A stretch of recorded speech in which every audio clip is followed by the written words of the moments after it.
WorldComEDU. Elite Children's Classics. The Frog Prince.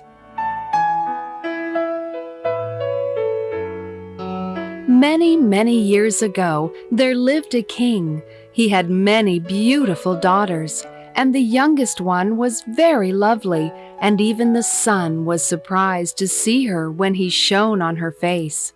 Near the king's castle lay a dark, gloomy forest. In the middle of the forest there was a fountain. One day, the king's daughter went into the forest when it was very hot. She sat down on the side of the cool fountain. Then she began to toss a golden ball in the air and catch it. It was a most interesting game to her. Once, however, the king's daughter failed to catch the golden ball. It fell on the ground and rolled into the water. The princess followed it with her eyes, but soon it disappeared. The water was very deep, and she could not see the bottom. Then she cried aloud and began to weep. Soon she heard a voice. It said, "Why are you weeping, princess? Your tears can melt even the stones." She looked around and saw a frog. He was stretching his thick, ugly head out of the water. "Oh, there you are, old water paddler," she said. "I am crying for the loss of my golden ball. It has fallen into the fountain." "Then weep no more," said the frog. "I can get it for you, but what will you give me if I fetch your plaything?" "Oh, I will give you anything, dear frog," she replied. "What will you want? My dresses, my pearls and jewels, or my golden crown?" "I don't want any of them," answered the frog. "Your clothes, your pearls, and your jewels, or even your golden crown are nothing to me. I want you to love me and let me be your companion. I'd like to sit at your table, eat from your golden plate, and drink out of your cup, and sleep in your nice bed. If you promise me all this, I will dive down into the water and bring up your pretty golden ball." "Oh, yes," she replied. "I will promise you anything, if only you bring back my ball." But she thought to herself that a silly frog like him could not be fit to associate with mankind. The frog believed the king's daughter. He dipped his head under the water and dived to the bottom. After a while, he carried the ball to the surface and threw it onto the grass. When the king's daughter saw the beautiful ball, she was full of joy.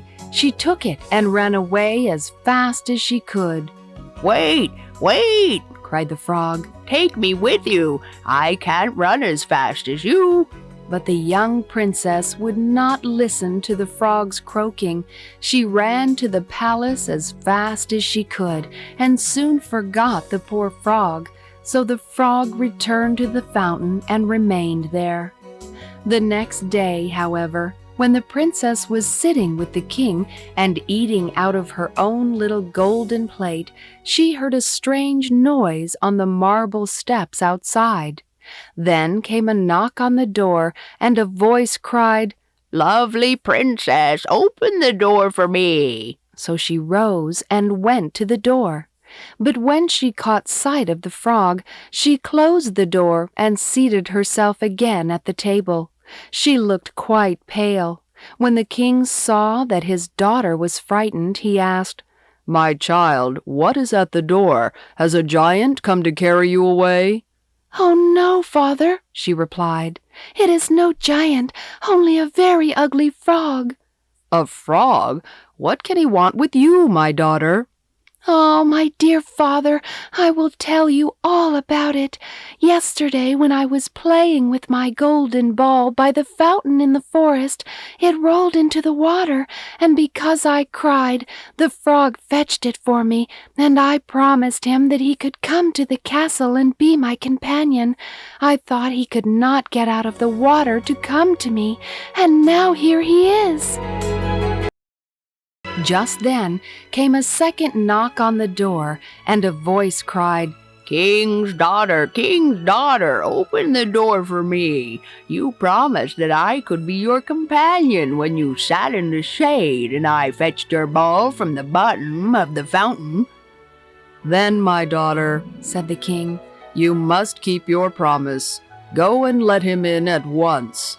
So she had to go and open the door, and the frog hopped in after her. When she sat down, he cried, "Take me up by you." She didn't want to take him up at first, but her father told her to lift the frog onto the chair by her side. When he was placed on the chair, he jumped upon the table and said, "Now, push your little golden plate nearer and we will eat together." The princess did as he told her, but everyone could see that she disliked it. At last he said, "I have eaten and drunk quite enough, and I feel very tired. So now carry me upstairs into your little bedroom. Let's sleep together." When the princess heard this, she began to weep. She was really afraid of the cold frog. She could not even touch him, and now he wanted to sleep in her neat, beautiful little bed. But the king was displeased at her tears, and he said, "Don't despise the frog. He helped you when you were in trouble." Then she took up the frog with 2 fingers, carried him upstairs, and placed him in a corner of her room. In the evening, however, when the princess was in bed, the frog crept out of his corner and said to her, "I am very tired. Lift me up and let me sleep in your bed, or I will tell your father." When the princess heard this, she got very angry. She seized the frog in her hand and threw him against the wall. She said, "You will be quiet now, I hope, you ugly frog." But as he fell, how surprised she was to see the frog, because the frog had changed into a handsome young prince with beautiful eyes. Afterwards, the prince became her constant companion, and at last her father gave his consent to their marriage.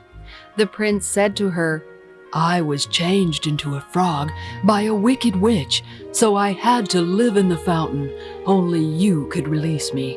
No one else in the world had the power to do so." The young prince told her that when they were married, he would take her to his own kingdom. So, on the wedding day, a splendid carriage drove up to the door. It was drawn by 8 white horses. They had white feathers on their heads and golden harnesses, and by the side of the carriage stood the prince's faithful steward, Harry. This faithful Harry had been very unhappy when his master was changed into a frog. His heart almost burst with sorrow, so he fastened 3 iron bands round his heart. The carriage with the prince and his bride quickly drove away with Harry behind. Harry was full of joy because the spell on his master had been broken. Soon they heard a loud crack. Now the prince knew nothing of the iron bands round his servant's heart, so he cried out, "Harry, is the carriage breaking?" "No, sir," he replied. "Only the iron bands round my heart are breaking because I am so happy to see my master traveling back to our kingdom with a beautiful bride." The prince and the princess never forgot faithful Harry.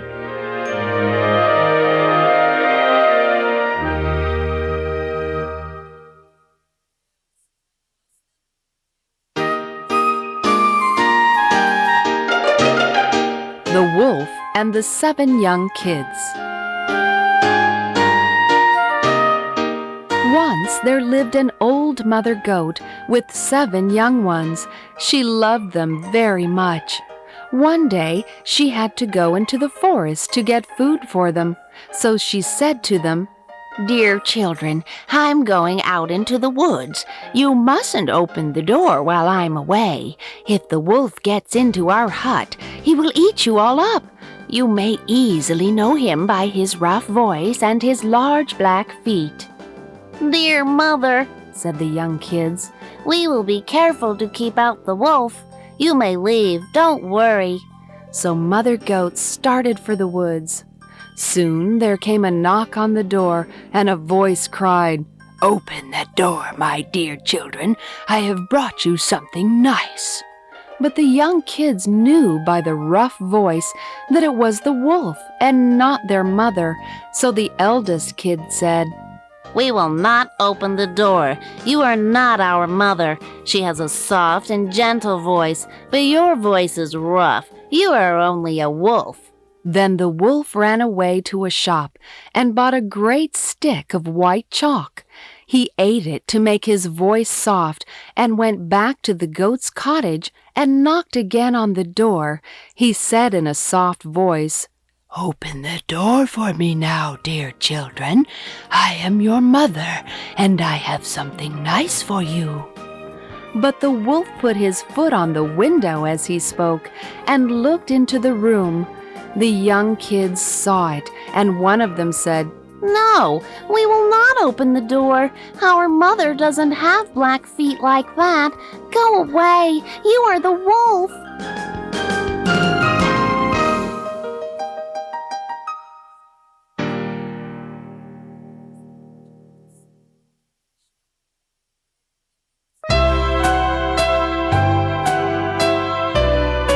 So the wolf went away to the baker's and said, Baker, I have strained.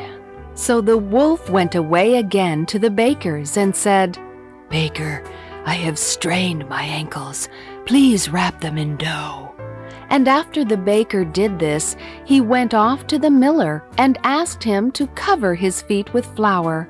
The miller was scared of the wolf, so he did what the wolf wanted and sent him away.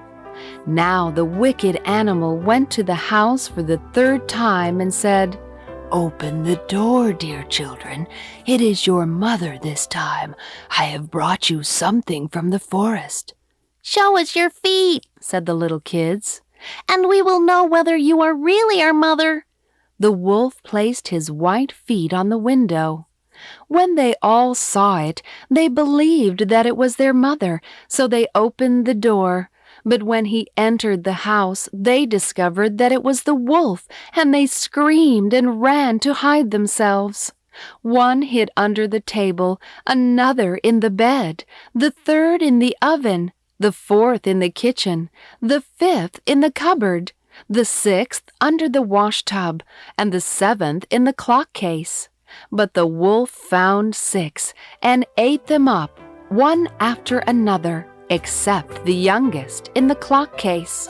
The wolf lay down in the green meadow under a tree and fell fast asleep. After a while, Mother Goat returned home from the forest. Ah, what a scene it was for her! The house door was wide open. Tables, chairs, and stools were upset. The washtub was broken into pieces. She looked for her children. At last she found the youngest kid in the clock case. She left the house and the little kid followed her. As they crossed the meadow, they saw the wolf. He was lying under a tree and snoring loudly. Mother Goat examined him on all sides and saw something moving in his stomach. Ah, she said, if he only swallowed my dear children, they might still be alive. So she sent the little kid into the house for a pair of scissors, a needle, and some thread. She began to cut open the wolf's stomach very quickly. As soon as she cut him open, a little kid stretched out his head, and then a second, and a third sprang out as she continued cutting. All 6 were safe and alive. They jumped for joy around their mother. Then their mother said to them, We will fill his stomach with some large pebbles while he is sleeping, so go and bring me some. The 7 little kids went to the brook and brought back as many stones as they could carry. With these they filled the stomach of the wolf. Then Mother Goat sewed it up again. When the wolf awoke and stretched out his legs, he felt very heavy and uncomfortable. As the stones in his stomach made him very thirsty, he got up and went to the brook to drink. The Star Child. Once upon a time, two poor woodcutters were making their way home through a great pine forest. It was a very cold night in winter. The snow lay thick on the ground and on the branches of the trees. The woodcutters went on and on. At last they reached the outskirts of the forest. Far down in the valley below them, they could see the lights of their old village. Just then, a strange thing happened. A very bright and beautiful star fell from the sky. As they watched it wonderingly, it seemed to sink behind a clump of willow trees only a short distance from them. Why, there may be a pot of gold, they cried. They began to run eagerly. One of them ran faster than his companion and came to the spot first. And lo, on the white snow there was indeed a thing of gold. So he rushed towards it, but no treasure of any kind was there, only a little child who was asleep in a golden cloak. One of them said to the other, "Let's leave it here." but his companion said to him, No, it would be an evil thing to leave the child here in the snow. I will take it home with me. My wife will take care of it. So he took up the child very tenderly and went to his house. The Star Child was brought up with the woodcutter's children, and every year he became more handsome. He was as white as ivory. His lips were like the petals of a red flower. His eyes were like violets by a river of pure water, and his body was like a young tree in a green field. But he became a bad boy because of his handsomeness. He grew proud and cruel and selfish. He despised the woodcutter's children and the other children of the village. He had no pity for poor people. He always threw stones at them and drove them away from the village. The woodcutter and his wife often scolded him and said, We didn't deal with you like that, and so you must be kind to other people. One day, a poor beggar woman passed through the village. Her clothes were torn and ragged. When the Star Child saw her, he said to his companions, Look, what a dirty and ugly beggar woman. Come, let's drive her away from here. So he came near and threw stones at her. She looked at him with terror in her eyes, but she didn't move her gaze from him. Just then, the woodcutter came along and said to the Star Child, Don't do such cruel thing. Did I deal with you like that when I found you in the forest 10 years ago? When the woman heard these words, she gave a loud cry and lost her senses. The woodcutter carried her to his own house to take care of her. When she came to her senses, she said, "He is my little son whom I lost in the forest 10 years ago. Please send for him quickly. I have wandered all over the world in search of him." So the woodcutter went out for the Star Child and said to him, Go into the house. Your mother is waiting for you. He ran in wonderingly, but when he saw the woman, he laughed scornfully and said, Why, where is my mother? "I am your mother," said the woman. You are mad to say so, cried the Star Child angrily. I am not your son, for you are a beggar and ugly and in rags. Get out. The woman rose and went away into the forest weeping bitterly. When she had gone, the Star Child was glad and ran back to his playmates. But when they saw him coming, they laughed at him and said, Why, you are as dirty as the toad and as wicked as the adder. Go away. We won't let you play with us. They drove him out of the garden. He went to a well and looked into it, and lo, his face was like the face of a toad, and his body like an adder. He flung himself down on the grass and wept. He said to himself, Surely this has come upon me because of my sin, for I have denied my mother and have driven her away. I must go and seek her, even if I have to travel the whole world."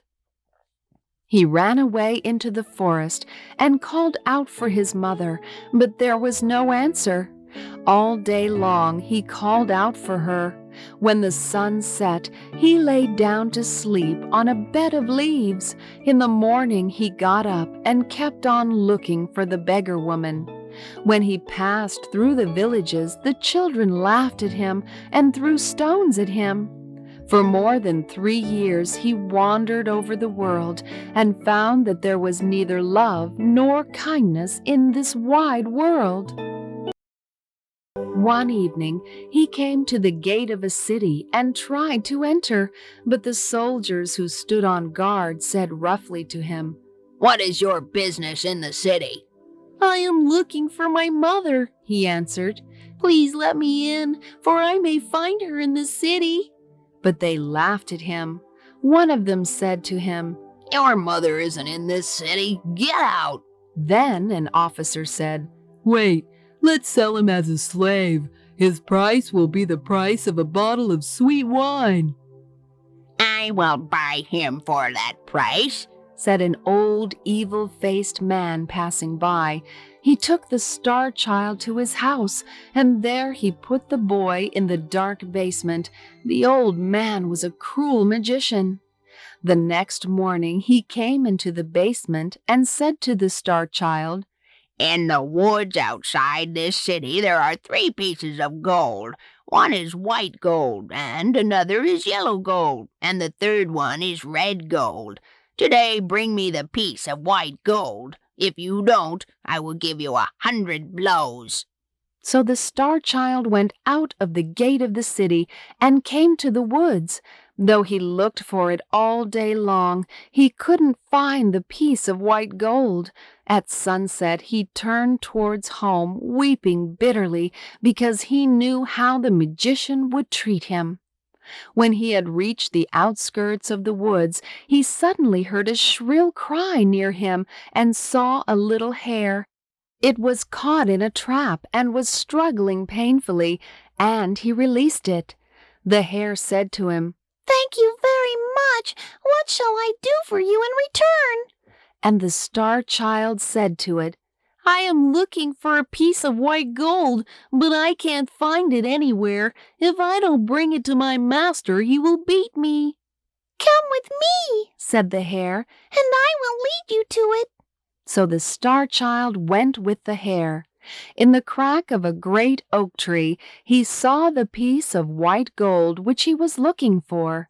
He was filled with joy and went back with it towards the city. At the gate of the city there was an old beggar on the ground. When he saw the star child coming, he called out to him, Give me some money or I will die of hunger. The star child forgot his own suffering because he had pity on the beggar and gave him the piece of white gold. When he returned home and told the magician the full story, the magician got so angry that he gave him 100 blows.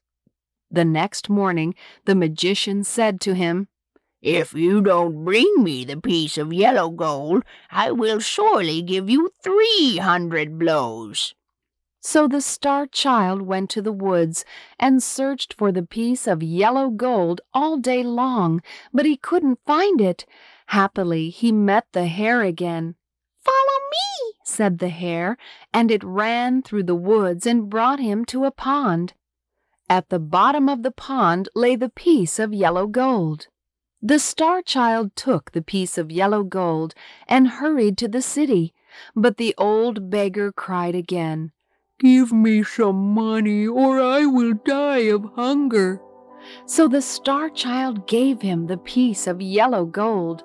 The magician beat him and bound him with chains. The next morning, the magician came to him and said, "Today you must bring me the piece of red gold. If you don't bring it, I will kill you." So the star child went to the woods, and he found the red gold in a cave with the help of the hare. He hurried to the city with it, but he gave it to the beggar once more. Towards the evening, he passed through the gate of the city with a heavy heart, but oddly enough, the guards bowed down and said, "How handsome our Lord is!" And a crowd of citizens followed him and cried out, Surely our Lord is the most handsome man in the world. But the star child didn't understand them. He thought they were making fun of his misery. Suddenly, the gate of the palace opened, and the priests and the high-ranking officers of the city ran to meet him and said, "You are our Lord, the son of our king. We have been waiting for you." But the star child said to them, "I am not the king's son. I am the child of a poor beggar woman, and as ugly as a toad." "No, you are as good-looking as a flower," said one of the soldiers. "Look!" He held up his shield. And the star child looked and found a handsome boy reflected in the polished shield. He was handsome again. The high-ranking officers knelt down and said with one voice, "Our Lord." But he said to them, "I do not deserve this, for I have denied my own mother. I cannot rest till I find her. Please let me go. I must wander again all over the world." And he turned his face from them towards the street. Just then, in the twilight, he saw the beggar woman, his mother, among the crowd, and the old beggar stood at her side. He ran towards her and knelt down. He cried out, "Mother, please forgive me." He sobbed bitterly, and his tears washed her feet. The beggar woman put her hand on his head and said to him, "Stand up." He rose from his feet and looked at them, and lo, he saw a king and a queen before him. The king said, "This is your mother whose feet you washed with your tears. Now, my son, this crown is yours." The king took off his crown and put it on the star child's head. On the top of the crown, a golden star was shining in the shades of night. He held up his shield. And the star child looked and found a handsome boy reflected in the polished shield. He was handsome again. The high-ranking officers knelt down and said with one voice, "Our Lord." But he said to them, "I do not deserve this, for I have denied my own mother. I cannot rest till I find her. Please let me go. I must wander again all over the world." And he turned his face from them towards the street. Just then, in the twilight, he saw the beggar woman, his mother, among the crowd, and the old beggar stood at her side. He ran towards her and knelt down. He cried out, "Mother, please forgive me." He sobbed bitterly, and his tears washed her feet. The beggar woman put her hand on his head and said to him, "Stand up." He rose from his feet and looked at them, and lo, he saw a king and a queen before him. The king said, "This is your mother whose feet you washed with your tears. Now, my son, this crown is yours."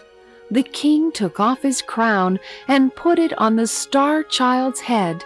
On the top of the crown, a golden star was shining in the shades of night.